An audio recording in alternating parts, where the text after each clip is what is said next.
নমস্কাৰ বন্ধু-বান্ধৱীসকল, স্বাগতম জনাইছোঁ আসাম জব নিউজৰ আকৌ এটি নতুন ভিডিঅ'লৈ।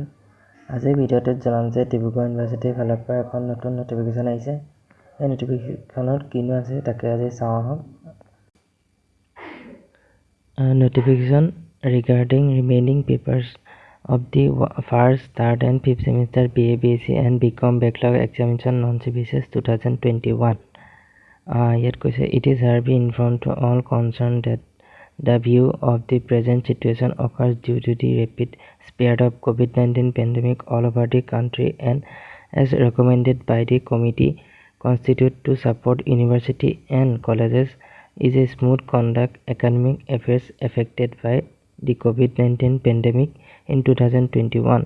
The Honorable Vice Chancellor Dibrugarh University has approved to change in the modality of the examination remaining courses paper of first, third and fifth semester BA, BSc and BCom backlog examination non-CBCS 2021. It কৈছে যে first, third আৰু fifth semester যিখিনি BA, BSc, BCom backlog examination চলি আছিলে বন্ধ হৈ গ'ল। এই সকলোবিলাক এক্সামখিনি এতিয়া নতুন এটা মডেলিটিত এক্সামখিনি কণ্ডাক্ট কৰা হ'ব বুলি ডিব্ৰুগড় ইউনিভাৰ্চিটিৰ পৰা জনোৱা হৈছে। It is further information to all concerned that the university shall constitute a committee to suggest a suitable modality for conducting examination of the remaining courses paper of the first, third and fifth semester BA, BSc and BCom backlog examination non-CBCS 2021, considering all relevant aspects. ইয়াত কৈছে যে তেওঁলোকে একেটা কথাই কৈছে, তেওঁলোকে এই এক্সামখিনি বেলেগ এটা মডেলিটিত পতাৰ সিদ্ধান্ত লৈছে বুলি। নেক্সট কৈছে যে it may be patient here to inform that this notification covers fifth semester BA, BSc and BCom backlog examination non-CBCS which was not mentioned in the earlier notification. এইটোকে কৈছে যে ফিফ্থ সেমিষ্টাৰ এক্সামৰ কথা, backlog এক্সামৰ কথা আগৰ তোমাৰ যিখন notification আহিছিলে সেইখনত মেনশ্যন কৰা নাছিলে, এইটোকে ইয়াত মেনশ্যন কৰি দিছে। ডিব্ৰুগড় ইউনিভাৰ্চিটিৰ ফালৰ পৰা আৰু এখন নটিফিকেশ্যন আহিছে নতুন, সেইখননো কিহৰ নটিফিকেশ্যন এখন চাই লওঁ। নেক্সট আহিলে এখন SOP for conducting online open book examination OBE of BEd programming. BEdৰ কাৰণে আহিছে এখন নতুন SOP online open book examination হ'ব বুলি। The online OBE shall be conducted for end semester theory part covering the entire syllabus of the particular courses. The question paper shall be 50% of the total mark covering the entire syllabus of the concerned course. তোমালোকৰ পেপাৰখন 50 mark হ'ব গোটেই কোৰ্ছৰ।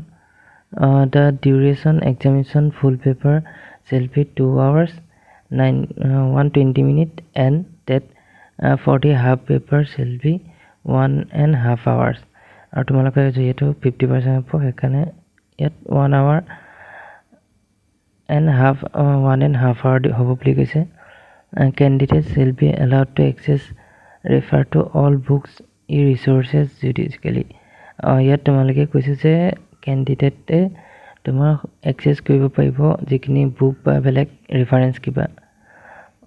For familiarizing the online OBE system among the student and teachers, the teaching department of concerned colleges and institute shall mandatory conduct a mock test before the commencement of the examination. তোমালোকৰ যিহেতু online মাধ্যমত হ'ব এক্সামখিনি, সেইবাবে college আৰু ইনষ্টিটিউটত তোমালোকৰ mandatory এটা মক test পাতিবলৈ কৈছে। তাৰপিছত নেক্সট আহিলে examination প্ৰচেছখিনি। Necessary verification shall be made to check whether the candidate join the Google Classroom using the approved email ID or not. Google Classroomত তোমালোকৰ ভেলিড ইমেইল ID লৈ কুৱেশ্যনে চাবলৈ কৈছে। The question paper shall be uploaded Google Classroom platform schedule the date of particular examination at least 20 minutes before the started examination. আৰু ইয়াত কৈছে যে examination পেপাৰখন তোমালোকৰ গুগল মিটত যোনদিনাখন এক্সাম হ'ব সেইদিনাখনি 20 মিনিটৰ আগতে আপলোড কৰা হ'ব বুলি জনাইছে। তাৰপৰা কৈছে যে department college institute shall keep contact with the student during period of examination through Google Meet, Zoom, etc. তোমালোকৰ যিখিনি এক্সাম যেহেতু হ'ব অনলাইন মাধ্যমৰ বাবে কৈছে যে কলেজ বা ইনষ্টিটিউটৰ ডিপাৰ্টমেণ্টৰ ফালৰ পৰা তোমালোকৰ জুম হয়তো গুগল মিটত তোমালোকৰ এক্সামখিনি কণ্ডাক্ট কৰা হ'ব বুলি কৈছে candidate will be have standard A4 size paper ready with them. First page will be contain the student roll number, registration number, name of the examination, course title, course code, date of the examination, page number, mentioning total page in their answer script, signature in the subsequent pages only. তোমালোকৰ কৈছে যে ইয়াত first পেজত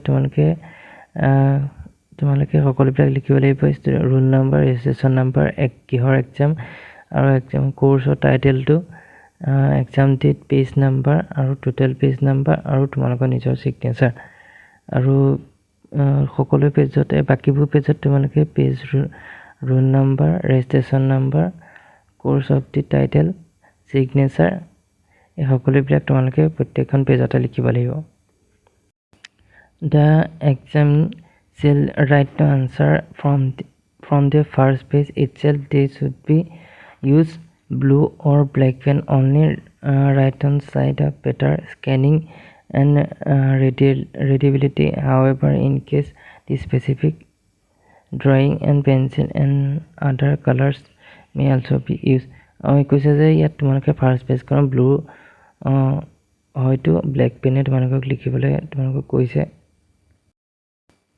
আৰু কৈছে যে candidate will be give 120 minutes for full paper and 90 minutes for half paper answer the questions তোমালোকৰ ইয়াতো তোমালোকৰ হাফ অফ পেপাৰ হ'ব সেইবাৰে তোমালোকৰ 90 মিনিটে হ'ব এক্সামখিনি আজি ভিডিঅ'টো ইমানেই আছিলে আৰু তোমালোকক যদি লাগে পিডিএফখিনি তোমালোকৰ কেনেকৈ আপলোড কৰিবা এই সকলোবিলাক এটি নতুন ভিডিঅ'ত তেতিয়ালৈ দেখাই দিম কেনেকৈ কি কৰিব লাগিব তোমালোকৰ আৰু কিবা এটা দেখাই দিম তোমালোকে কেনেকৈ লিখিব লাগিব সকলোবিলাক পেজত এইটো ফাৰ্ষ্ট পেজত তোমালোকে প্ৰথম roll number registration number name of the examination course code and course title date of examination total page in the answer script এই সকলোবিলাক তোমালোকে লিখিব লাগিব প্ৰথম পেজখনত তাৰপিছত তললৈ আহিলে তোমালোকৰ এখন